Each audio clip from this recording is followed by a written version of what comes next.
Sa buhay natin ay may isang taong makikilala na mamahalin natin ng sobra-sobra. Ang iba pa nga kung magmahal ay talagang todo. Dumarating na sila sa point na kahit nawala na sila ay pipilitin pa rin nilang magbigay. Yung tipong kahit alam niya na sa huli ay talo siya ay nagagawa pa rin niyang sumugal. Hanggang saan nga ba ang dapat nating ibigay sa isang taong minamahal natin? Hanggang kailan nga ba dapat magpakatanga? Dear Papa Dudut, good day po sa inyo at sa lahat ng mga listeners mo. Isa ko sa kanila na avid listener mo, Papa Dudut. Kaya sabi ko ay sa iyo ko ipapadala ang aking kwento. Tawagin mo na lamang pala ako sa pangalan na Harleen. Alam kong marami ang makaka-relate sa kwento ko kasi marami sa atin ang minsan ay naging tanga sa pag-ibig. Isa na ako sa kanila. Papadudot, ang kwento ko ay tungkol sa ex-boyfriend ko na itatago ko sa pangalan na Harvey. Kagaya ng maraming love story ay masaya kaming nagsimula, Papadudot. Nagkakilala nga pala kami ni Harvey sa isang dating app. Actually, afam talaga ang hinahanap ko. Kasi marami akong naririnig na kwento na grabe daw magmahal ang mga foreigner. Ilang beses na rin kasi akong nasaktan at niloko. Kapag nagmahal kasi ako, bigay todo. Yung kahit dama ko nang hindi na ako mahal, basta nag-i-stay siya sa akin ay go pa rin ako. Ang importante ay kami pa rin. Hindi ako bumibitaw hanggang mismong lalaki na ang nakipag-break sa akin. Kapag sila na ang nakipag-break sa akin ay hindi ko na sila hinahabol. Kahit masakit. Kasi desisyon na nila yon at naniniwala ako na kahit na ano pang gawin ko, ay hindi ko na magagawang baguhin ang desisyon nila. Sa tingin ko ay smart ako sa part na yon, Papa Dudut. Ayun na nga, nagkakilala kami ni Harvey sa dating app. To be honest, gwapo siya. Pero syempre may trauma na ako sa gwapo kasi mga gwapo rin ang naging ex ko. At lahat sila ay sinaktan lamang ako. Pero sabi nga sa love, dapat ay sugal lang ng sugal. Saka matagal na rin akong single nang makilala ko si Harvey. Kaya naging extra careful ako pagdating kay Harvey, lalo na noong nanliligaw na siya sa akin. Niligawan na niya agad ako kahit na hindi pa kami nagkikita. Sinabi ko sa sarili ko na hindi ko siya sasagutin hanggang hindi pa kami nagmi-meet. Baka kasi sa online lang ako attracted sa kanya, tapos kapag nakita ko na ng personal ay wala na yung sparks. Halos 3 months din kami sa online lang nag-uusap ni Harvey bago kami nagkaroon ng chance na magkita. Grabe, Papa Dudut. Mas gwapo siya sa personal, mabango at ang tangkad pa. Nalaglag talaga ang panty ko sa kanya at hindi ko na lamang pinahalata, nakilig ako sa kanya. Nanood lamang kami ng sine tapos nag-dinner tapos ay tumambay sa isang coffee shop. At doon kami nagkwentuhan. After ng pagkikita namin ni Harvey, ay hindi nawala yung attraction ko sa kanya. Kaya naman nag-decide akong sagutin siya. Bukod sa gwapo si Harvey, ay meron din siyang work kaya alam ko na hindi siya yung klase ng lalaki na nagpapalibre. Saka noong first meet up namin ay humanga ako sa kanya kasi hindi niya ako pinagastos. Kaya sabi ko ay siya na siguro ang right guy for me. Sobrang saya ko nang naging kami na ni Harvey at alam kong ganon din naman siya. Sweet-sweetan pa kami dati lalo na kapag months rin namin. Palagi magka-chat at video call kapag hindi magkasama. Palagi may palitan ng I love you. Palagi kami nagde-date tapos may regalo rin si Harvey sa akin palagi. Kumuha rin siya ng sasakyan para raw pwede na kaming makapunta sa malayo-layo at hindi lang sa mall kami palagi nagde-date. Umiram pa si Harvey sa akin noon ng pera para pandagdag sa down payment. Kahit 1 taon pa lang ang relasyon namin noon ay gano'n na kalaki ang tiwala ko sa kanya para pahiramin ko siya ng malaki-laking halaga ng pera. Hindi ko naman naisip dati na mambubudol siya o tatakbuhan niya ang hiniram niyang pera. Kasi hindi ko nakikita sa personality ni Harvey na ganun siya. Ang ginawa ni Harvey kada sahod niya ay nagbibigay siya sa akin ng paunti-unti. Naging malaking tulong din sa pagdadate namin ni Harvey ang kotse niya. Kasi kapag may gusto kaming puntahan, ay madali na lamang. Hindi na namin need na mag-commute, Papa Dudut. Pero syempre hati kami sa gas at sa toll fee. Ayoko rin naman kasi na feeling prinsesa lamang ako. Dapat may ambag din ako. Nag-enjoy din naman ako sa mga pinupuntahan namin kaya dapat lang siguro na magbigay ako. Sa akin ay walang problema ang ganon. Ayoko rin naman na palaging si Harvey ang gumagastos kapag lumalabas kami. Dapat ay hati palagi. Kilig na kilig pa ako dati kapag kinikwento ko sa 2 kong kaibigan na sina Jessa at Ira ang tungkol sa amin ni Harvey. Alam nyo, feel ko talaga na iba si Harvey sa mga naging ex ko. Damang-dama ko ang love niya sa akin. Saka sana siya na talaga makasama ko forever, ang sabi ko sa mga kaibigan ko. Parang sinabi mo na rin yan dati nung naging kayo ni Marlon. Ano bang nangyari sa inyo ni Marlon? Hindi ba pinagpalit ka dun sa nakilala niya sa Facebook? Ang turan pa ni Ira. Sa kayang mga lalaki na yan, sa una lang magagaling yan. Kapag nagtagal na, saka lalabas ang sungay at tunay na kulay. Segunda pa ni Jessa. Alam nyo kayong dalawa ang bibiter nyo, no? Inuulam ang ampalaya ha. Hindi yan inuugali. Basta ako happy ako kay Harvey. At papatunayan ko sa inyo na iba talaga siya. Nagmamalaki kong sabi. Okay sige, sabi mo eh. Abangan na lang natin ang mga susunod na mangyayari. Ang natatawang turan pa ni Jessa. Yun naman ang biruan lang ng magkakaibigan, Papa Dudut. Ganon talaga kami kapag nag-uusap. Pero alam ko naman na masaya sila para sa akin at concern lamang sila sa puso ko. Alam kasi nila ang mga pinagdadaanan ko sa mga naging ex ko at ayaw nila na masaktan at maloko ulit ako. Dati, never kong naisip na magbabago si Harvey sa akin, Papa Dudut. Very consistent kasi siya. Kung ano siya noong first month namin ay ganon pa rin siya kahit mahigit 1 year na ang relationship namin. Kaya ang lakas ng loob ko na sabihin sa friends ko na iba si Harvey sa mga naging ex ko.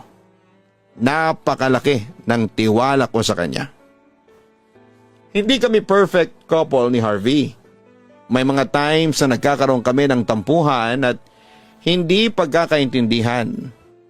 Pero mabilis namin yung nare-resolba.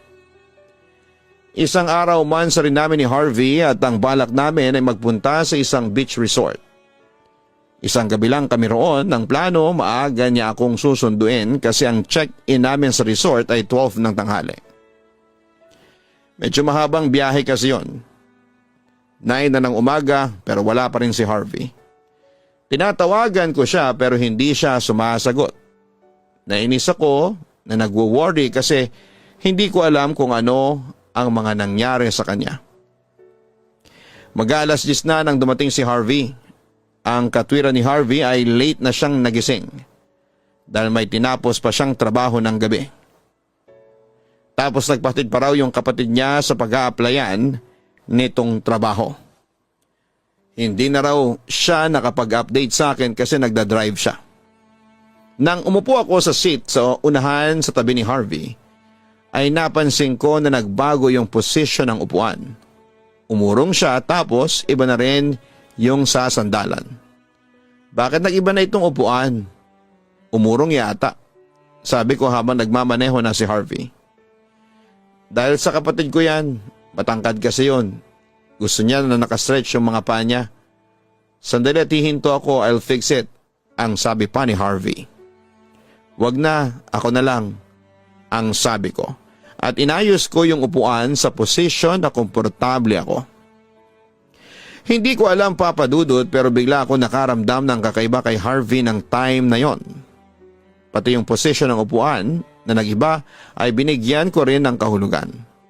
Parang ayokong maniwala sa kanya na kapatid niya ang sinakay niya roon.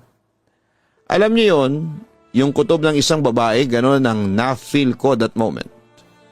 Hindi ko sinabi kay Harvey ang nasa isip ko kasi ayokong sirain ang special day na yon para sa aming dalawa. Ang gusto ko lang ay makapag-enjoy kami sa pupuntahan namin. Pero hindi rin ako nakapag-enjoy kasi palaging hawak ni Harvey ang phone niya.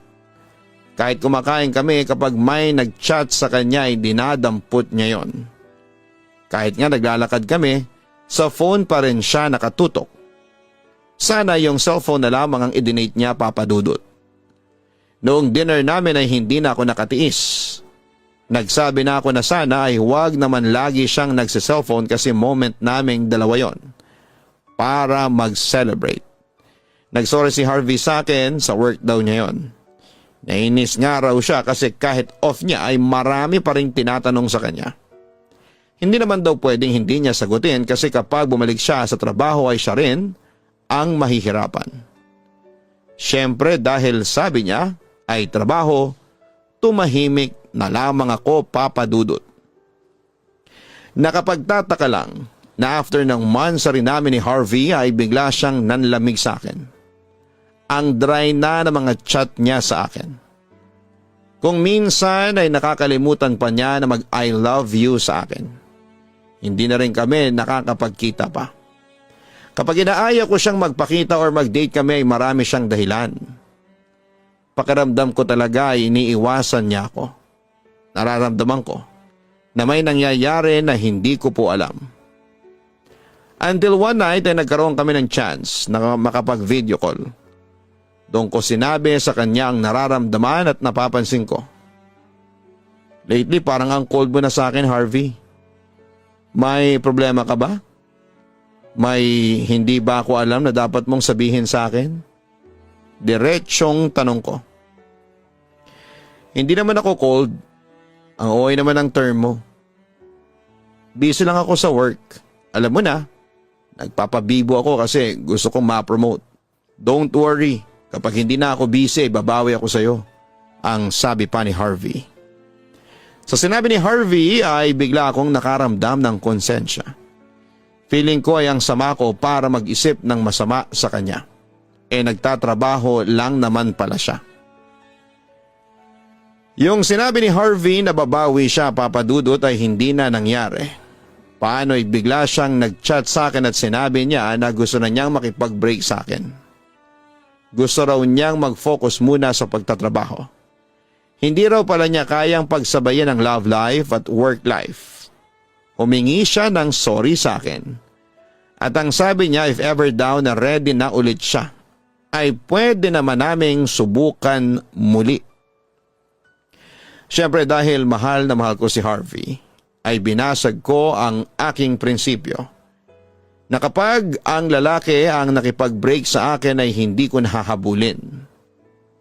Hinabol ko si Harvey.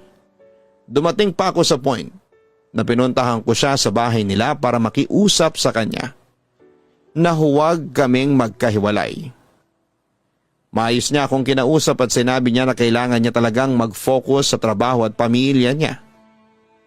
Nahihirapan na raw siyang mag-juggle sa mga kailangan naming gawin. Kaya doon ko na siya hinayaan at nirespeto ko na lamang ang gusto niyang mangyari sa relationship namin. Nakakalungkot lang na bakit sa dami ng bagay na pwede niyang bitawan ay ako pa. Iyak ako ng iyak at halos 1 month akong ganon. Ang tinakbuhan ko ng time na yon ay sina Ira at Jessa. See? Sabi ko naman sa iyo na pare-parehas lang ang mga lalaki. Sa umpisa lang magaling, ang sabi pa ni Jessa. Pero naiintindihan ko naman ang reason niya, kahit masakit. Sabi niya kapag hindi na siya busy ay pwede naman daw kaming magkabalikan. Umiiyak kong sabi. Talagang sinabi niya ni Harvey sa'yo, Harleen? Anong klaseng lalaki ba yan? Anong tingin niya sa'yo, waiting shed? Na anytime ay pwede niyang balikan kasi hindi ka naman aalis doon. Feeling ko nga may ibang babae na yang pinag-iinitan. Dahilan lang niya yung trabaho niya, no? Tura naman ni Ira. Nung una ay ayoko maniwala sa sinabi ni Ira na baka may ibang babae si Harvey kaya nakipag-break siya sa akin. Pero hindi yun nawala sa utak ko. Kaya nag-decide ako na mag-detective sa social media para na rin malaman ko talaga ang katotohanan. Tiningnan ko ang Facebook profile ni Harvey at pinuntahan ko ang list of friends niya. Chinek ko ang recently added friends niya at may nakita akong isang account ng babae na unang kita ko pa lamang ay kinabahan ako. Inestalk ko yung profile ng babae at meron siyang story kung saan nasa loob siya ng isang sasakyan at may caption pa, "I'm always be his passenger princess." Nanlamig ako nang makita kong story ng babaeng yon. Kilala ko kasi yung loob ng kotse na yon, alam kong kotse yon ni Harvey. Pinagkumpara ko yon sa mga selfie ko sa loob ng sasakyan ni Harvey at na-confirm ko na tama ang hinala ko. Ilang linggo rin akong naging stalker ng girl na yon hanggang sa nag-story na siya. Nakasama si Harvey sa picture. Nasa isang magandang lugar silang dalawa at nag-celebrate ng first monthsary nila. Malinaw na sa akin ang lahat, Papa Dudut. Tama nga ang mga kaibigan ko nakipag-break si Harvey sa akin not because of his work kundi may bago na siyang gusto. Mas lalo akong nasaktan at in-screenshot ko ang picture na yon ni Harvey kasama ang babae. Sinend ko yon kay Harvey at nag-chat ako sa kanya na alam ko na kung bakit siya nakipag-break sa akin. At sana'y sinabi na lamang niya sa akin ang katotohanan kesa sa dinahilan pa niya ang trabaho niya. Feeling ko kasi noon ay ako ang nagpapabigat sa buhay niya. Yun pala ay may iba na siyang pinag-iinitan. Wala akong natanggap na reply from Harvey. Blinak pa niya ako sa lahat ng social media niya at hindi ko na tuloy alam ang gagawin ko. Gusto ko pa sana siyang makausap pero mas pinili kong manahimik na lamang. Wala na akong karapatan sa kanya kasi hindi na kami, magmumukha pa akong desperada. Siguro nga sinabi lang niya na baka magkakabalikan kami someday para hindi ako masyadong masaktan. I told myself na kailangan ko nang tanggapin na wala nang balikan na mangyayari sa amin ni Harvey. Dapat ay mag-move on ako at doon na lamang ako mag-focus. Pinagdaanan ko na yon dati pero feeling ko ay nag-umpisa ulit ako. Ang hirap kalimutan ng isang tao na mahal ako. Halos lahat ng bagay ay nagpapaalala sa akin kay Harvey. Ang naging suggestion ng mga kaibigan ko ay sunugin ko ang mga gamit na ibinigay ni Harvey sa akin. O kaya ay itapon ko raw, pero hindi ko sila sinunod. Nilagay ko lang ang mga regalo ni Harvey sa akin sa isang malaking box. Ewan ko ba, kahit nag-move on na ako ay may kaunting part pa rin sa puso ko na umaasa na baka someday ay babalik si Harvey sa akin. Na baka bigla niyang ma-realize na ako talaga ang mahal niya at mas magiging masaya siya kapag ako ang jowa niya. Aaminin ko na sa lahat ng naging boyfriend ko ay si Harvey ang pinakaminahal ko. Ang dami niyang pina-experience sa akin na hindi ko naranasan sa iba kong ex. Trinato niya ako ng tama pero gaya nga ng sinabi ng mga kaibigan ko hanggang sa simula lang pala yon. Kaya talagang hirap na hirap akong kalimutan si Harvey, Papa Dudut. Pinilit ko pong bumalik sa normal kong life. Yung kahit nasasaktan ako ay nagpapatuloy pa rin ako sa aking buhay. Hindi naman kasi titigil ang ikot ng earth kung palagi akong iiyak, no? Kailangan kong magtrabaho at kailangan din ako ng pamilya ko. Baka pati sila ay maapektuhan kapag nakita nila akong lugmok. Malaking tulong din talaga sina Ira at Jessa sa akin. Kapag malungkot ako, isang tawag ko lang sa kanila ay to the rescue sila. And then the pandemic came. Nalipat ako sa work from home na setup. Natuto na rin ako mag-online business. Naging reseller ako ng mga beauty products at nakakatuwa na naging malaking-malaki ang kita ko sa ganon. Mas nakapag-ipon ako ng pera. Ang gusto ko kasi ay makabili ng sarili kong sasakyan. Naisip ko kasi na mas okay kung may sarili kaming sasakyan ng family ko. Kasi pandemic at ang hirap mag-commute at nakakatakot din sumakay sa mga public transportation dahil sa pagkalat nga po ng virus. Out of nowhere ay nag-chat si Harvey sa akin. Kinukumusta niya ako at inad pa niya ulit ako sa Facebook. Sa totoo lang ay kinilig ako sa chat na yun ni Harvey kasi alam ko sa sarili ko na mahal ko pa rin siya. Hindi pa rin siya nawawala sa puso ko. Sinubukan ko namang makipag-date sa iba pero si Harvey pa rin talaga.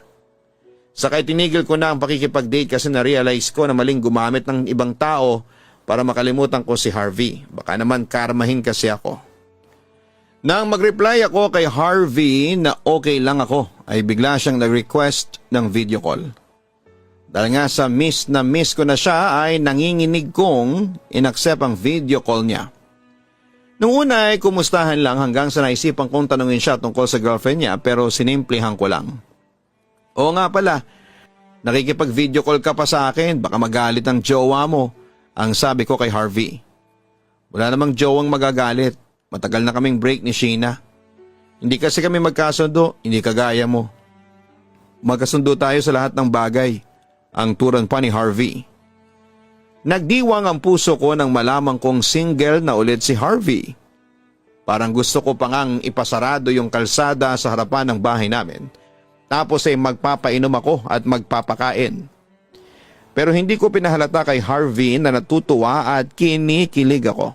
Baka lumaki pa ang ulo niya. Ang sad naman, bagay pa naman kayong dalawa. Wika ko.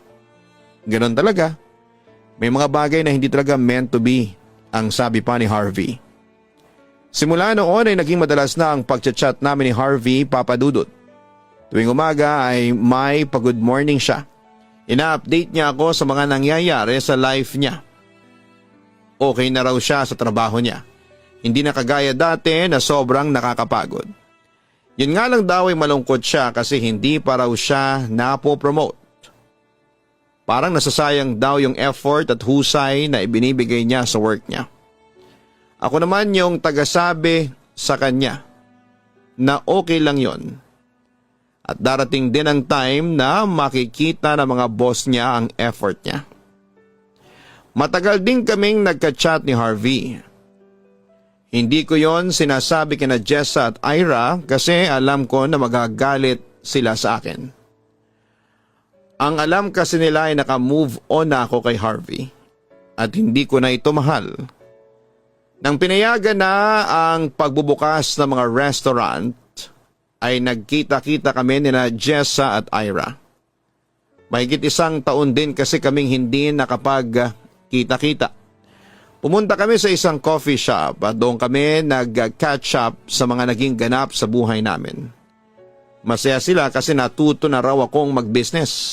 Habang nag-uusap kaming tatlo, ay biglang tumawag si Harvey sa cellphone ko. Nakalapag sa table ang phone ko kaya nakita ng mga kaibigan ko ang pangalan ni Harvey sa screen. Mabilis kong kinuha ang cellphone ko at in-off ko sabay tago sa aking bag. Hoy Harleen ha, nakita namin yon. At bakit tumatawag sa iyo ang manlolokong Harvey na yon? Akala ko ba nakablock ka sa kanya? Tanong pa ni Jessa. In-unblock na niya ako last month sagot ko. So nag-uusap na kayo ulit. Nako Harleen, sinasabi ko sa iyo ha, baka nagpapabola ka na naman sa ex mong yan. Walang mabibigay na maganda yan sa iyo no? Saka hindi ka ba natatakot na baka gawin kanyang kabit? Ang sabi naman ni Ira. Break na sila, hindi ako magiging kabit no. Saka huwag kayong OA kasi hindi na ako makikipagbalikan dyan kay Harvey. Niloko na niya ako ng 1 beses at hindi na ako papayag na padalawahan pa niya ang wika ko. Wala akong tiwala sa salita mo no. Pustahan tayo. Bibigay ka sa lalaking yan. Kaya kung ako sa'yo, habang hindi pa yun nangyayari ay tigilan mo na si Harvey. ang payo pa ni Ira. Sinabi ko yon para tigilan na ako ng mga friends ko kay Harvey. Sa totoo lang kasi nasa utak ko pa rin yung sinabi ni Harvey dati na baka dumating ang panahon na magkakabalikan kami. Baka yun na ang panahong sinasabi niya. Alam kong tanga ko ng panahon na yon, Papa Dudut. Kahit sariwa pa rin ang sugat sa puso ko na si Harvey ang may kagagawan ay handa pa rin akong tanggapin siya.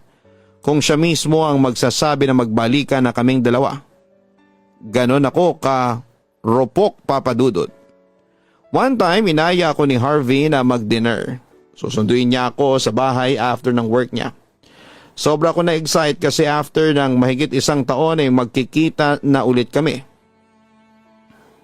Talagang nag-ayos ako at sinuot ko ang pangmalakasang kong damit. Iniisip ko na dapat ay maging maganda ako sa paningin ni Harvey. Nang sunduin ako ni Harvey at sumakay ulit ako sa kotse na minamaneho niya ay hindi ko napigilang maalala ang ilang mga masasayang memories naming dalawa. Ilang babae na ba ang naisakay mo rito after nating maghiwalay? Pabirong tanong ko. Yung ex ko na isa pa lang. Pagkatapos nun ay wala na. Hindi na ako nakipag-date ulit. Sagot ni Harvey. Ikaw, may naging boyfriend ka ba after ko? Dugtong na tanong niya. Wala, tinamad na ako makipag-date. Saka may business na rin ako ngayon eh. Doon ako nakafocus. Makakapaghintay ang love life. Sagot ko. Deep inside, ay gusto ko nang ipagsigawan kay Harvey na sana ay kami na lang ulit. Sana ay ako na lang ang muling balikan niya. Gusto kong mag-feeling Bea Alonzo that moment pero pinigilan ko ang sarili ko, Papa Dudut. Habang nagdi-dinner kami ni Harvey ay binalikan namin ang mga memories naming dalawa.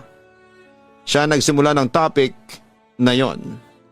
Doon ko na-realize na ang saya pala talaga namin noong kami pa. Kung hindi lang siya nagloko ay baka hanggang sa time na yon ay kami pa rin at happy pa rin kami. Nangihinayang talaga ako ng sobra sa amin ni Harvey. After ng ilang sandali ay nag-iba na ang topic namin. May problema nga ako ngayon about sa sasakyan ko, ang sabi pa ni Harvey. O bakit, may sira ba? Mukhang okay naman wika ko. Wala siyang sira. 2 buwan na kasi akong hindi nakakahulog. Ang dami kasing gastusin sa bahay lalo na ngayon na nagpapadialysis si Papa. Hindi ko na nga alam kung saan ako kukuha ng panghulog sa sasakyan ko. Baka mahila na siya.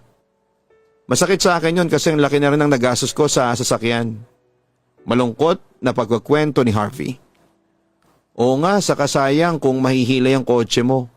Kaunting taon na lang at tapos ka na dun Sambit ko. Kaya nga, saka sa panahon ngayon hindi pwedeng mawala ng sasakyan. Kasi yun ang ginagamit namin kapag dinadala namin si Papa sa ospital. Ang sabi pa ni Harvey. Oo nga, ang hirap at nakakatakot pa namang mag-commute ngayon. Ang dami pa rin nagpa-positive sa COVID. Wika ko. Nakaramdam ako ng awa kay Harvey, Papa Dudut. Kahit kasi ako kung mawawala sa akin ang isang bagay na matagal kong binabayaran at inakala ko na buong magiging akin ay masasaktan din ako. Parang si Harvey lang. Naglaan ako ng time and effort sa kanya pero nawala siya sa akin. Ayokong maramdaman ni Harvey yon kahit pa sabihin na gamit lang naman ang kotse. Nakita ko rin ang chance na yon para makapagpabibo kay Harvey. Baka kasi kapag nakita niya na nandun pa rin ako para sa kanya at handa ko pa rin siyang tulungan kagaya noong kami pa, ay balikan niya ako. Naisip ko na pahiramin siya ng pera para makahabol siya sa hulog niya ng sasakyan. Pero hindi ko muna yon sinabi sa kanya noong nagkita kami. Nang makauwi na ako sa amin ay tinawagan ko si Harvey nang sabihin niyang nakauwi na siya. Doon ko na sinabi ang gusto kong sabihin sa kanya. Oo nga pala Harvey, hindi ba kailangan mo ng pera para sa panghulog ng kotse mo? Gusto mo ba na pahiramin kita? May savings naman ako. Aloko. Hala, wag na nakakahiya naman. Baka isipin mo, sinabi ko yun sa'yo kasi nagpaparinig ako sa'yo na pahiramin mo ko. Wala kasi ako mapagsabihan at ang bigat sa dibdib. Kahit sina mama, hindi alam na mahihina na ang sasakyan ko. Turan pa ni Harvey. Hindi ko nga yun naisip eh. Saka ngayon ka pa ba mahihiya sa akin? Hayaan mong tulungan kita sa friend, ang sabi ko. Sa kakapilit ko ay napapayag ko na rin sa wakas si Harvey.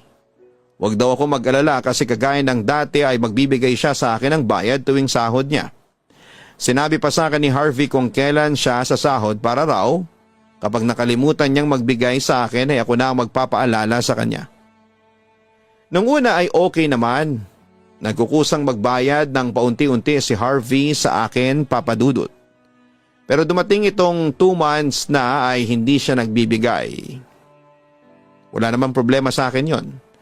Tinawagan pa nga ako ni Harvey para mag-sorry. Halos lahat daw ng sahod niya ay napupunta sa dialysis ng papa niya. Siyempre sabi ko ay naiintindihan ko naman at magbigay lang siya sa akin kapag may extra na siya. Kahit ang totoo, yung pinahiram ko sa kanyang pera ay binawas ko sa pambili ko ng sasakyan. Paminsan-minsan ay lumalabas pa rin kami ni Harvey. May isang beses na nag-story ako sa Facebook nang magpunta kami sa coffee shop. Ang in-story kong picture ay yung in-order naming frap ni Harvey. At hindi ko napansin na kita pala sa picture yung pangalan ni Harvey sa frap. Nakita yon ni na Ira at Jessa kaya tinawagan nila akong dalawa through video call. Sinasabi ko na nga ba, marupok talaga tong friend natin. Hindi na natuto, ang sabi pa ni Jessa. Anong sinasabi mo dyan, Jessa? Tanong ko. Magkasama kayo ni Harvey, no? Nakita namin sa story mo sa Facebook, ang sabi pa ni Jessa. Pinagsabihan ako ni na Ira na kung gusto ko ulit masaktan ay go lang ako kay Harvey. Marami pa naman daw akong pwedeng makilala at huwag na akong bumalik sa taong minsan na akong niloko. Sinabi ko sa kanilang dalawa na wala silang dapat na ipag-worry kasi magkaibigan na lamang kami ni Harvey at wala na akong balak na balikan pa siya. Kahit ang totoo ay umaasa pa rin ako na magkakabalikan kaming dalawa, Papa Dudut. Isang araw ay may sinend si Harvey sa akin na isang post sa Facebook. Post yon about sa review sa isang magandang beach resort. Ang sabi ni Harvey kung gusto ko raw ay pumunta kami doon. Total ay open na raw ang mga resort at pwede kaming pumunta roon basta kompleto ang aming requirements. Naisip ko na chance ko na yon para magkaroon ulit kami ng moment ni Harvey. Nang kaming dalawa lang, kaya pumayag ako. Nagkasundo rin kami na hati kami sa lahat ng gastos. Si Harvey na rin ang nagpresentang mag-book sa beach resort na yon. Siya na lang daw muna ang magbabayad at ibabawas na lang daw namin yung share ko sa nahiram niya sa akin. After ng ilang minutes ay pinaalam sa akin ni Harvey na hindi siya makakabayad sa pagbubuk. Credit card kasi ang gamit niya kaya ang sabi niya ay ako na lang muna ang mag-book at kapag nagkita kami ay sa kanya ibibigay yung pera. Pumayag naman ako kasi ang gusto ko ay matuloy ang bakasyon namin na yon ni Harvey. Iyon nga lang, nang nagpunta na kami sa beach resort na yon ay halos ako na nga ang gumastos ng lahat. Wala kasing dalang cash si Harvey at ang katwiran niya ay nakalimutan niyang mag-withdraw. Kwentahin ko na lang daw muna ang mga nagastos namin at idagdag sa utang niya sa akin. Ang sabi ko naman ay huwag na niyang isipin yon. Yung bayad na lang sa kwarto namin sa beach resort ang maghati kami tapos libre ko na sa kanya yung mga nagastos namin. Habang nandun kami sa beach resort ay sinubukan kong pag-usapan namin ni Harvey yung tungkol sa aming dalawa. Talagang kinapalan ko na ang mukha ko, Papa Dudut.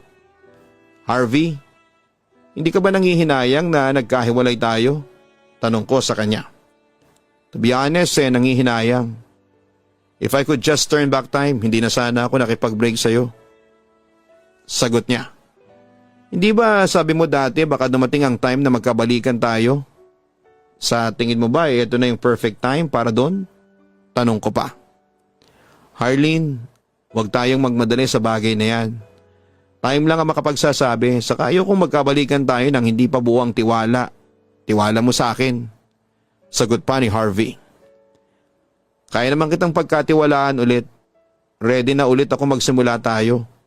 Kakalimutan na natin ang lahat ng mga pangyayaring hindi maganda from the past. Wika ko. Ano ka ba? Dahan-dahan lang tayo. Darating din tayo sa bagay na yan, promise. Sambit pa ni Harvey.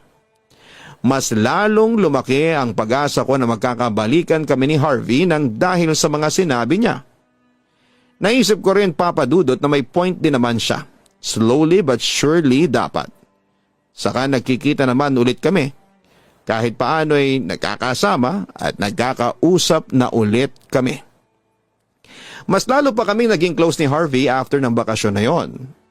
Napapangiti na ulit niya ako kapag magkausap kaming dalawa. Parang noong kami pa, ganon na ganon. Palagi akong masaya basta kasama at kausap ko siya.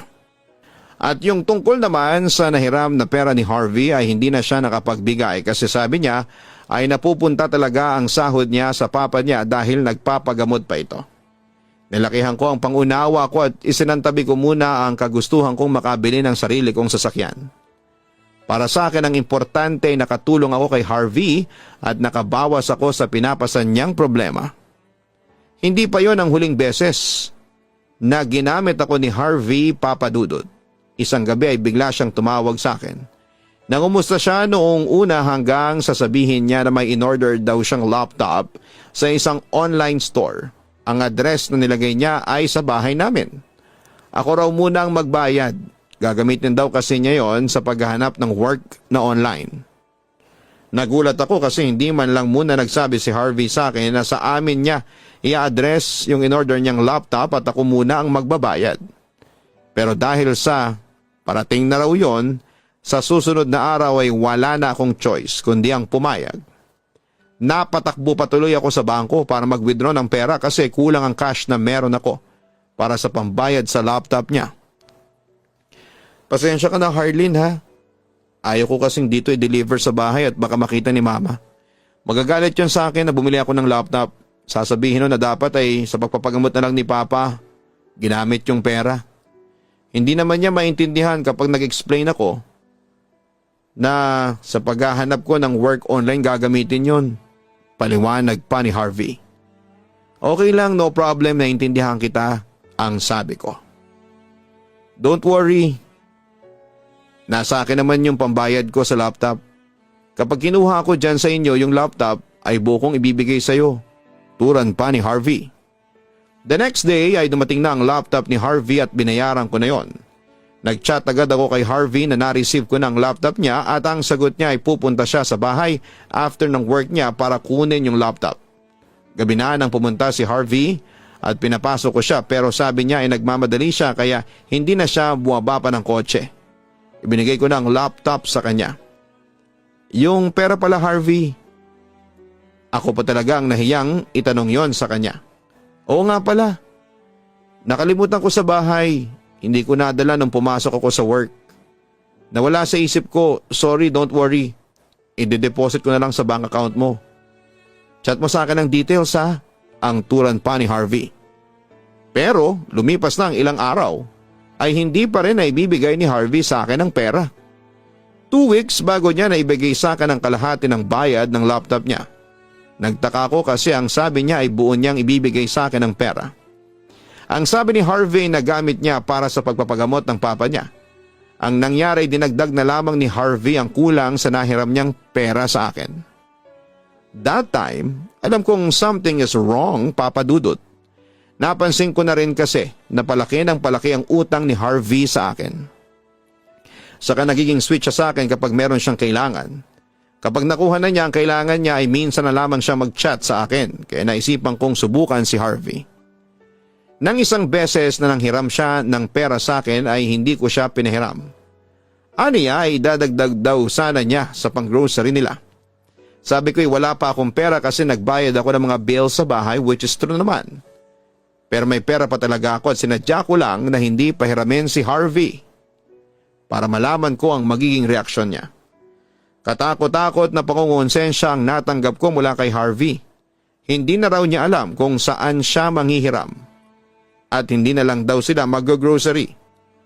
Tiniis ko na lamang at pinanindigan ang sinabi ko na wala akong pera. Hanggang sa mangyari na nga ang talagang nagpagising sa akin sa katotohanan. Humiram ulit sa akin ng pera si Harvey dahil pandagdag daw niya sa gastos nila ng papa niya. Pinahiram ko siya after noong buong araw na yon ay hindi nagchat si Harvey sa akin. Hindi normal kasi araw-araw siyang nakikipag-chat sa akin kahit papaano. Hindi ko alam kung bakit parang may bumulong sa akin na i-check ko yung Facebook profile ng ex ni Harvey. At doon nga ay nakita ko sa story ng girl na magkasama sila ni Harvey sa Antipolo, Rizal. Nagkaroon ako ng hinala na yung perang hiniram ni Harvey sa akin ay ginamit niyang pang-date nila ng babaeng yon. Hindi ko alam kung nagsisinungaling ba si Harvey sa akin nang sabihin niyang nag-break na sila noong girl o baka nagkabalikan sila. Galit na galit ako noon kay Harvey. Chinat ko siya at sinend ko sa kanya ang screenshot ng story ng girl at sinabi ko sa kanya na kaya pala siya humiram ng pera ay para may pang-date siya. Imbis na mag-sorry si Harvey sa akin ay nagalit pa siya. Hiniram na raw niya ang perang yon at kanya na yon. Kaya wala na raw akong pakialam kung paano niya gagastusin. Sa sagot na yun ni Harvey, sobrang na-turn off talaga ako sa kanya. Nagdemand ako sa kanya na ibalik na niyang lahat ng nahiram niya sa akin para tapos na kami at hindi ko na siya kailangang abalahin pa. Ang sabi pa ni Harvey, maghintay daw ako kung kailan siya magkakapera at hindi naman niya ako tatakbuhan. Na-realize ko rin na ginamit lang ako ni Harvey dahil alam niya na mahal ko pa rin siya at hindi ko siya mahihindian. Pero siguro nga ay may kasalanan din ako kasi hinayaan ko si Harvey na gamitin ako. Sobrang tanga ko talaga ng time na yon, Papa Dudut, pero kahit papaano ay nagpasalamat ako sa nangyari. Dahil yung love ko para kay Harvey ay napalitan ng galit at disappointment hanggang sa tuluyan nang nawala ang pagmamahal ko para sa kanya. Ngayon ay matatapos na si Harvey sa pagbayad ng utang niya sa akin at wala akong gustong mangyari kundi ang makabayad na siya para wala na talaga akong dahilan para makipag-usap pa sa kanya. Naniniwala na rin ako sa sinabi ng mga kaibigan ko na may iba pa akong makikilala na mamahalin ako ng totoo at hindi ako lolokohin. Pero as of now ay hindi pa ako ready. Siguro in the future, why not, hindi ba?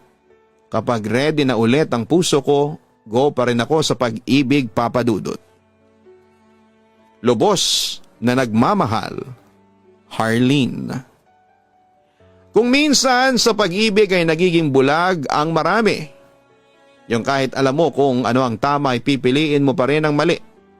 Kahit na hindi pwede ay ipipilit mo pa rin, pikit mata niyang yayakapin ang katotohanan. Na masasaktan siya sa huli dahil masaya naman siya sa kasalukuyan. Ngunit hindi lahat ng pagpapakatanga ay worth it, ha? Dapat alam natin ang ating worth o halaga. Kung ikaw na lang ang nagbibigay, umalis ka na. Kung ramdam mo na nagsasayang ka lang ng oras sa isang tao na hindi nakikita ang iyong halaga ay umalis ka na. Huwag kang manghinayang sa memories ninyong dalawa. Bumitaw ka na sa taong matagal nang wala sa'yo. Dahil habang hindi ka bumibitaw sa taong iyon ay pinipigilan mo lamang ang iyong sarili na makilala ang taong mamahalin ka ng totoo. Pinipigilan mo ang sarili mo na maging masaya sa taong nakalaan para sa iyo. Una sa lahat ay binabati ko kayo at lahat ng nakikinig sa numero 1 programa ninyo sa FM. Ganon din sa YouTube na madalas ay pinapakinggan ko. Tawagin niyo na lamang po ako sa pangalang Clarita. Isa sa mga loyal listeners mo sa radio version at subscriber ng iyong Papa Dudut YouTube channel. Papa Dudut, ang ibabahagi kong kwento sa inyo ay tungkol sa buhay ko na masasabing walang kaswerte-swerte pagdating sa pag-ibig. Una ko nakilala at minahal si Nando at nagkaroon kami ng 2 anak. Papa Dudut, akala ko ay magiging masaya ako sa piling niya pero nagkamali ako dahil simula nang magkaanak ako ay nagbago na ang ugali ni Nando. Naging irresponsable at batugan ang asawa ko. Oh, kumakain na naman kayo. Bakit hindi niyo ako ginising?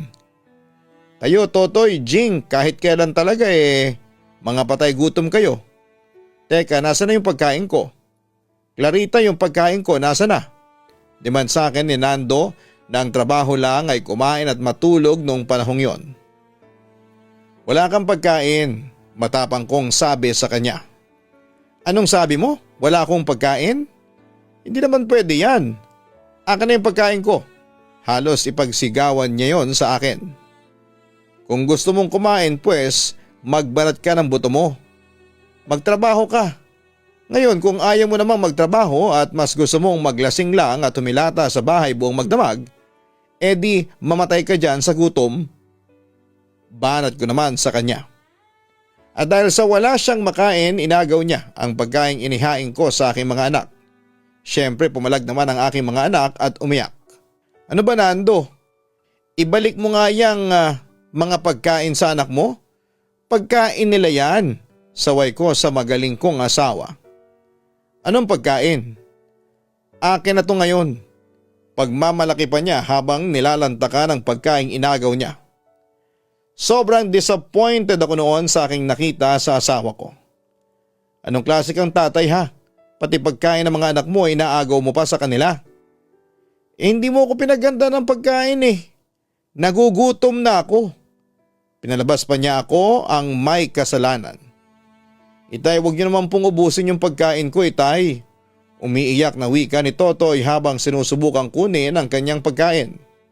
Pero sinampa lamang siya ng malakas ni Nando. Ikaw Nando, abusado ka na eh. Bakit mo sinampal ang anak mo ha? Naibulanas ko noon sa sobrang galit. Marami pang kakainin niyang batang yan. At saka Clarita, mga anak ko lang sila. Mas importante ako kesa sa kanila. Tahasan pa niyang sinabi yon sa akin. Nasaan ang kahihiyan mo ha Nando? Wala kang ginagawa dito sa bahay. Ayaw mong magtrabaho. Kahit yung mga gawaing bahay hindi mo ginagawa. Nakahilata ka lang buong magdamag. Bakit ganyan ka Nando? Ang laki-laki ng katawan mo pero ang tamad-tamad mo. Galit na sumbat ko sa kanya. Ikaw Clarita, manahimik ka. Kapag ako napikon sa iyo, naputo lang sinasabi niya nang maghamon na rin ako. Ano? Anong gagawin mo sa akin? Sasaktan mo ako? Sige, saktan mo ako sa harapan ng mga anak mo. Ipakita mo sa kanila kung gaano ka kawalang hiyang ama at kung gaano ka kasuba sa pagkain. Nanggagalaitin naman sa galit noon si Nando. Hindi ka ba talaga titigil ha? Alam mo Clarita, piko na talaga ako sa iyo. Ako rin Nando, matagal na rin akong piko na sa iyo. Alam mo, pinagsisisihan ko yung araw na nakilala kita. Kung nalaman ko lang kagad na ganyan ang ugali mong batugan ka, hindi ako sasama sa iyo. Nando, mahiya ka naman sa balat mo. Ikaw ang haligi ng tahanan pero anong ginagawa mo? Simula nung magkaanak tayo wala kang ginawa para umasenso ang buhay natin. Mahilig ka lang umasa at heto naman ako kinukonsinti kita sa katamaran mo.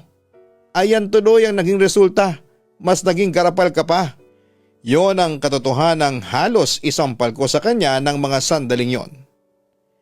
Hoy Clarita, gumagawa rin naman ako ng paraan para maiahon ko sa hirap ang pamilya natin. Depensa naman niya. At ano naman niyang paraan mo? Ang pagpapalaki ng tiyan? Hoy Nando, kilabutan ka sa mga sinasabi mo. Kahit minsan, hindi ka gumawa ng paraan para sa ikagiginhawa ng pamilya mo. Ako ang gumagawa ng lahat dito sa bahay. Ako ang naghahanap buhay dito. Ako ang nagbabayad ng upa sa bahay. Ako ang nagbabayad ng kuryente at tubig natin. Pera ko yung pinambibili ko ng pagkain natin. Lahat ako ang sumasalo. Ikaw, puro pansarili mo lang ang inaatupag mo. Makasarili ka. Tapos ang masakla pa, hindi ka na nga nagpapakahira para buhayin kami, ikaw pa ang matapang at nagahari-harian dito. Halos ibinuhos ko na sa kanya ang lahat ng saloobin ko. Alam mo Clarita, punong-puno na talaga ako sa iyo. Kapag ako naasar lalayasan ko na kayo. Hamon pa sa akin ni Nando. Hindi naman ako nagpasindak noon sa batugan kong asawa. Di lumayas ka. Wala ka namang pakinabang. Tandaan mo Nando, hindi ko kailangan ng peste dito sa bahay ko.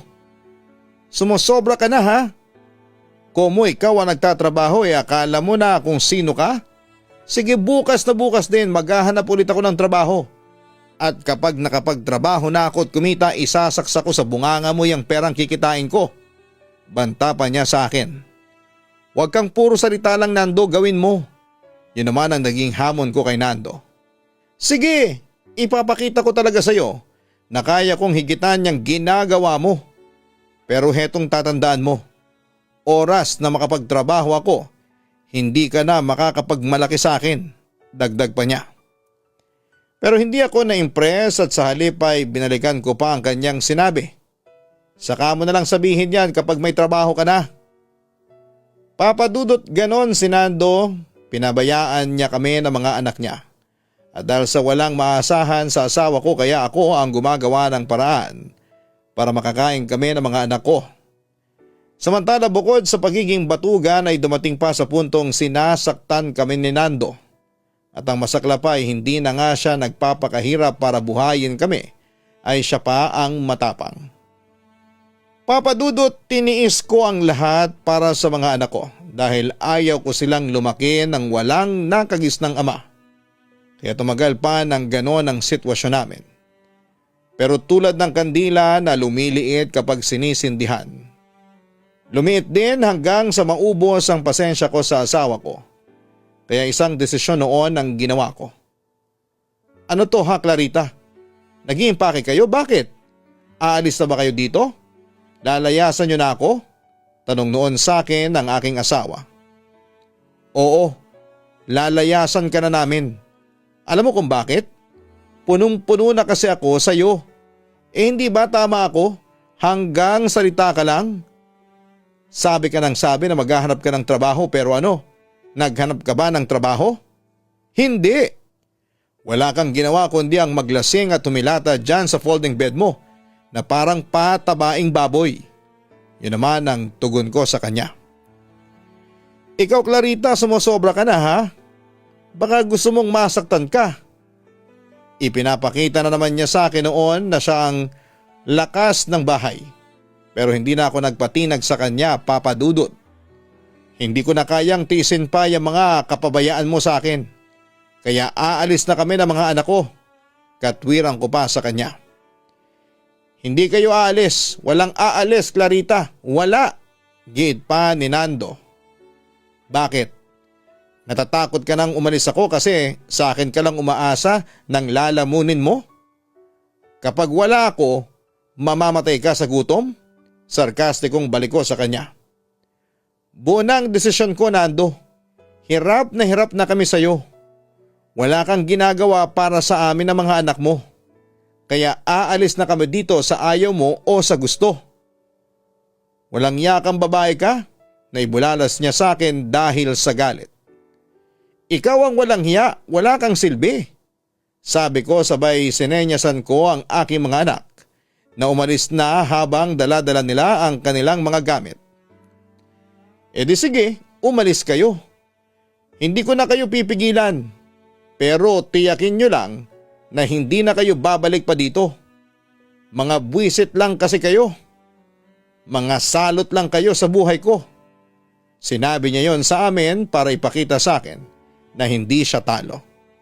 Pero kahit ano pa ang sabihin niya ay desidido na talaga kami na iwanan na si Nando. Papadudot pagkatapos noon ay pinagtuunan ko na lamang ang pagbuhay ko sa mga anak ko. Nagsumikap ako magtrabaho sa isang tindahan ng beauty products para matustusan ko ang lahat ng pangangailangan ng mga anak ko. Sa kabilang banda ay sinubukan kong kalimutan ang pag-ibig pero hindi ako nagtagumpay dahil may panibagong lalaki ang dumating sa buhay ko. O Clarita, tulala ka na naman dyan. Buti na lang at wala tayong customers ngayon dito sa tindahan. Sandali, mukhang malalim ang iniisip mo ah. Usisa niya sa akin. Si Kiko ba? Tila panunokso pa niya. Napangiti naman ako sa kanyang huling tanong. O Mari, si Kiko nga. Nagtapat na siya sa akin ng pag-ibig kahapon. Kwento ko pa sa kanya. Nakaramdam naman ng excitement si Rosaline. Talaga, ano naman ang sagot mo sa kanya? Hindi, malungkot kong sagot sa kanya. Nawala ang happiness sa mukha ni Rosaline. So nireject mo siya? Napatango ako bilang sagot. Ewan ko ba? Nabigla kasi ako sa biglang proposal niya sa akin at saka aaminin ko. Naguguluhan pa rin kasi ako. Paano naguguluhan? Usisa niya sa akin. Mahirap i-explain, Mare. Para bang mahal ko siya pero natatakot ako. Sagot ko. Natatakot ka na baka lokohin ka lang niya? Parang gustong i-clarify sa akin ni Rosaline kung tama ba siya sa kanyang hinala sa aking totoong nararamdaman. Ganun na nga, pero Rosaline, mahal ko si Kiko, pagkaklaro ko. Kung mahal mo pala siya bakit ka natatakot? Kung mahal mo siya at nararamdaman mo na mahal ka niya, huwag kang matakot. Magtiwala ka sa kanya. Advice naman niya sa akin. Natatakot ako na baka tulad din siya nung una kong asawa. Ewan ko ba Mare, pero simula nung maghiwalay kami ng asawa ko parang nagka-phobia na ako sa lalaki. Pagpapatuloy ko pa. Bakit na naman matatakot sa kanya?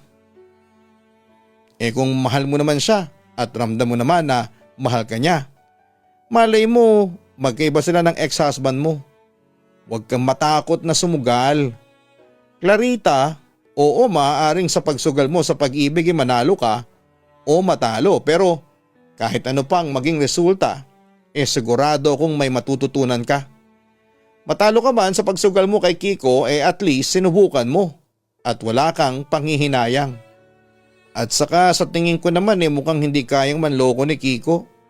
Ang sabi ni Rosaline at tila kumbinsido siyang si Kiko ang nararapat na lalaki para sa akin. Papadudot masugid kong manliligaw si Kiko at sinubukan ko siyang baste din noong una. Pero hindi talaga sumuko si Kiko. Nakita ko tuloy sa kanya ang senseridad na hinahanap ko. Kaya hindi na ako nagdalawang isip pa na sagutin siya. Papadudot masasabing nakakahigit si Kiko kay Nando kaya sabi ko sa sarili ko sana'y siya na nga. Sana siya na ang swerte ko sa pag-ibig. Papadudot nung una naging masaya naman ang relasyon namin ni Kiko pero hindi ko pinaalam sa kanyang lahat ng tungkol sa buhay ko. Yun ang isa sa mga pagkakamali ko dahil yon ang naging mitya para masira ng maaga ang relasyon namin. Samantala isang araw tumawag ako kay Kiko dahil nakapansin ako sa kanya ng matinding panlalamig. Kinumpronta ko siya at nauwi kami noon sa mainit na palitan ng mga salita sa cellphone. Alam mo Clarita, nakakasawa ka na. Palagi na lang kasing nakamasid sa akin. Gusto mo palagi akong tumatawag sa iyo. Gusto mo palagi ako nagte-text sa iyo. Gusto mo alam mo lahat ng ginagawa ko. Ano ka CCTV? Clarita na girlfriend ako hindi para magkaroon ng tagabantay. Reklamo sa akin ni Kiko. Anong gusto mo? Kapag hinayaan naman kita, malay ko ba kung gumagawa ka ng milagro kapag nakatalikod ako? Balik ko sa kanya. Napiko naman ang boyfriend ko sa aking sinabi. Alam mo Clarita, tigilan mo na yang kapraningan mo. Lumalabas na kasi na parang minamanduhan mo ko. Clarita, nagsasawa na talaga ako sa totoo lang. Hindi ito yung gusto kong relasyon. Clarita, tapatin mo nga ako. Bakit mo ba talaga ako sinagot? Mahal mo ba talaga ako o balak mo lang akong gawing tagasalo ng mga responsibilidad sa mga anak mo? Seryosong tanong niya sa akin. Nagulat naman ako sa aking narinig. Sabi mo sa akin, hindi ba na handa mong tanggapin ang nakaraan ko at ang mga anak ko? Paalala ko pa sa kanya. Hindi ko sinabi sa iyo na tanggap ko ang mga anak mo. Insist ni Kiko sa akin. Bakit? Kaya mo lang ba ako sinagot kasi gusto mo na may makakatulong ka sa mga gastos sa pagpapalaki sa mga anak mo? Nasakta naman ako sa sinabi niyo ni Kiko. Hindi ba't sabi mo sa akin mahal mo ko? Kung mahal mo ko, handa mo akong tulungan sa pagpapalaki sa mga anak ko. Pero agad na kinontra yon ng boyfriend ko. Ano ka sinuswerte? Hindi ko naman sila anak Anak mo sila sa ibang lalaki. Bakit ako magpapakahirap sa kanila? Nanginig ang buong katawan ko noon dahil sa galit pagkaraan ng sinabing yun ni Kiko. Anong sabi mo? Ayaw ko sa mga anak mo sa ibang lalaki. Ayaw ko rin yung pagsisinungaling mo sa akin. Sinira mo ang tiwala ko, Clarita. Siguro itigil na natin tong kalokohang ito. Galit na wika niya sa akin. Makikipaghiwalay ka sa akin? Aaminin kong gusto kong umiyak ng mga sandaling yon dahil minahal ko pa naman si Kiko ng higit pa sa buhay ko. Tapos ganoon lang pala ang tingin niya sa akin at sa mga anak ko, Papa Dudut. Ano pa ba ang gusto mo? Ang magpakabobo sa inyo ng mga anak mo? Hindi ko gagawin yon. Ayaw kong maging instant tatay sa mga yon. Yon ang naging diin niya sa akin. Alam mo Kiko, dahil dyan sa mga narinig ko sa iyo, napagtanto ko na hindi mo pala talaga ako mahal. Nasasaktan kong sabi sa kanya. Oo Clarita, tama ka. Sa totoo lang, niligawan kita kasi na-challenge lang ako sa pagiging tahimik mo at sa pagiging mailap mo sa mga lalaki. Pero hindi ako naging seryoso sa iyo. Isipin mo naman, binata ako tapos magseseryoso ako sa may asawa? Kung tanga ako malamang ginawa ko yun pero hindi. Hindi ako tanga. Yun ang revelasyon ng totoong ugali ni Kiko. Ang sama mo Kiko. Ang sama mo. Manloloko ka pala. Sige maghiwalay na tayo. Alam mo Kiko, pinagsisisihan ko yung araw na sinagot kita. Akala ko pa naman iba ka sa asawa ko. Yun pala mas masahol ka pala sa kanya. Manloloko. Walang iya ka. Basta hiwalay na tayo at wala na akong obligasyon sa iyo. Sarkastikong dugtong pa niya sa akin. Papa Dudut, masakit yung nangyari sa amin ni Kiko at dinamdam ko yon dahil minahal ko ng sobra ang lalaking yon. Pero wala akong choice kundi tanggapin ang kinahinatnan ng relasyon namin. Samantala, sinarado ko muna pansamantala ang puso ko sa pag-ibig dahil aaminin ko na mahirap humanap ng lalaki na matatanggap ng buo ang pagkatao at nakaraan ko. Lalo na kung may nakaraan ka sa ibang lalaki. Papa Dudut, lumipas pa ang mga taon, may nakilala akong lalaki sa Facebook. Si Dan, isang seaman.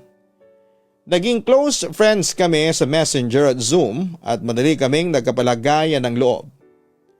Hanggang sa dumating ang point na unti-unti na kaming napamahal sa isa't isa. Hanggang isang araw ay nagtapat na siya ng pag-ibig sa akin. Will you be my girlfriend? Tanong niya sa akin. Teka, bago kita sagutin may itatanong muna ako sa iyo. Seryosong sabi ko sa kanya. Bakit mo ko gusto maging girlfriend? Siyempre mahal kita, sagot niya sa akin. Paano mo nasabing mahal mo nga ako? Agad namang sumagot si Dan sa akin. Nasabi kong mahal kita kasi yun ang nararamdaman ko. Sa ilang buwan nating magka-messenger sa Facebook at sa Zoom, hindi ko inaasahang mahuhulog ng ganito ang loob ko sa iyo. Clarita, mahirap i-explain kung gaano kita kamahal. Basta isa lang ang sigurado. Handa akong ialay ang buhay ko sa iyo. Aniya. Dan, mamahalin mo pa ba ako kahit na may nakaraan na ako? Mabilis na nagbigay ng response si Dan. Walang kaso sa akin ang nakaraan mo. Tanggap ko ang lahat ng tungkol sa iyo. Pagkatao mo, mga anak mo, lahat Clarita. Wala akong pakialam kahit may naunang lalaki pa na dumating sa buhay mo. Ang mahalaga sa akin ako ang present mo. Yung pagiging single parent ko, tanggap mo ba talaga? Panunuri ko pa sa kanya. Oo, handa akong akuin ang lahat ng responsibilidad sa mga anak mo. Handa akong magpakaama sa kanila, Clarita. Mamahalin ko sila katulad ng pagmamahal ko sa iyo. Paniniguro naman ni Dan sa akin. So will you be my girlfriend? So will you be my girlfriend? Napangiti naman ako at saka ko ibinigay ang matamis kong sagot sa kanya. Oo Dan, sinasagot na kita. Pumapayag na ako maging girlfriend mo. Papa Dudut, nagpatuloy ang relasyon namin ni Dan kahit na magkalayo kami at never pa kaming nagkita sa personal. Pero kampante na ako noon na talagang mahal namin ang isa't isa. Lumipas sa mga araw at buwan ay lalong lumalim ang relasyon namin, Papa Dudut. Noong dumating ang araw ng pag-uwi ni Dan ay hindi na siya nakipagkita sa akin tulad ng napag-usapan. Hindi ko na rin siya makontak noon sa cellphone at maging sa Facebook. Labis akong nag-alala, Papa Dudut. May kutob na kasi ako na baka maulit yung nangyari sa akin noong kina Nardo at Kiko. Hanggang isang araw isang tawag mula kay Dan ang aking natanggap. Clarita, may mahalaga akong sasabihin sana sa iyo. Pero sana wag mong isipin na niloko kita. Panimula ni Dan pero tila hesitant pa siyang sabihin yon sa akin. Dan, kinakabahan na ako, ano ba yun? Tungkol saan ba yung sasabihin mo sa akin? Insist ko sa kanya. Hindi na tayo magkikita pa. Diretsa niyang wika sa akin. Siyempre nagulat ako at labis akong kinabahan. Ano, Dan naman? Huwag ka namang magbiro sa akin ng ganyan. Hindi magandang biro yan. Sabi ko pa sa kanya at nagbabaka sakaling pinaprank lamang niya ako. Hindi ako nagbibiro. Ang totoo niyan, gusto ko nang makipaghiwalay sa iyo. Doon na bumagsak ang aking kalooban. Hindi ako makapaniwala na pagkatapos ng ilang buwan naming LDR ay mauuwi lang din sa walang lahat.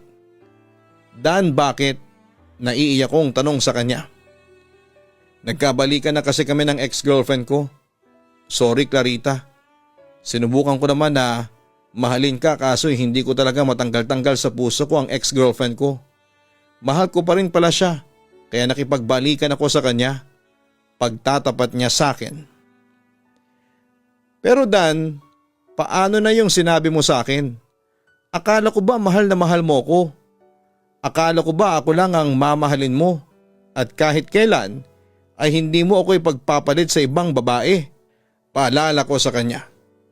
Ibig sabihin ay puro kasinungalingan lang pala ang lahat? Patawarin mo ako, Clarita. Yun lamang ang tanging nasabi sa akin ni Dan. Akala ko ikaw na. Akala ko iba ka sa mga lalaking nakilala ko. Yun pala kapareho mo lang din pala ang lahat ng mga ex ko. Dan, niloko mo ko. Hindi ko na napigil ang mapahagulhol ng mga sandaling yon. Hindi kita niloko. Nagkataon lang siguro na biglang nagbago ang mga nararamdaman ko. Paliwanag niya sa akin. Wala na ba talagang pag-asa para sa atin, Dan? Sinubukan ko pa siyang kumbinsihin noon pero talagang wala ng pag-asa. Nagplano na kaming magpakasal ng ex ko, Clarita. Ayaw kitang masaktan kaya heto, sinabi ko na sa iyo ang katotohanan. Oo, aaminin ko na ginamit lang kita para kalimutan si Chel. Pero pinagsisihan ko na yon. Hindi ko dapat yun ginawa sa iyo kasi napakabait mong tao. Sana mapatawad mo pa ako. Malungkot na pahayag ni Dan sa akin. Papa Dudut, sobrang gumuho ang mundo ko ng mga panahon na yon. Walang oras na hindi ako umiiyak at tulala sa nangyari kasi nga mahal ko na siya. Pero naisip ko na lang na pilit kong tinanggap sa sarili ko na hindi talaga o wala akong swerte sa pag-ibig at kahit mahirap ay pilit akong umahon mula sa sakit na dinulot ni Dan sa akin. Papa Dudut, nagpakatatag ako para sa mga anak ko. At sa ngayon ay hindi ko na iniisip pang humanap ng makakatuwang sa buhay. Tumutok na lang ako sa mga anak ko at sa trabaho ko. Sabi ko rin sa sarili ko na hindi na ako muling iibig para lang saktan ng mga lalaki. Papa Dudut, ang masasabi ko lang sa mga single parent na katulad ko ay ituloy nyo lang ang buhay kahit gaano pa yon kahirap. At kahit maraming pagsubok ay huwag tayong bibitaw sa pagkapit at pagtitiwala sa Diyos. Hanggang dito na lamang po ang sulat ko and more power, Papa Dudut. Lubos na gumagalang, Clarita. Hindi dapat gawing issue pagdating sa pag-ibig ang pagiging isang single parent ng isang tao. Tama, kung mahal mo talaga siya ay handa mong tanggapin ang kanyang nakaraan. Kasama na roon ang kanyang mga extra baggages tulad ng kanyang anak o mga anak. Pero may mga instances na mahal mo ang isang tao pero hindi ka handang tanggapin ang responsibilidad sa kanyang nakaraan. With that, masasabi nating dapat mo nang itigil ang pagmamahal mo na yon.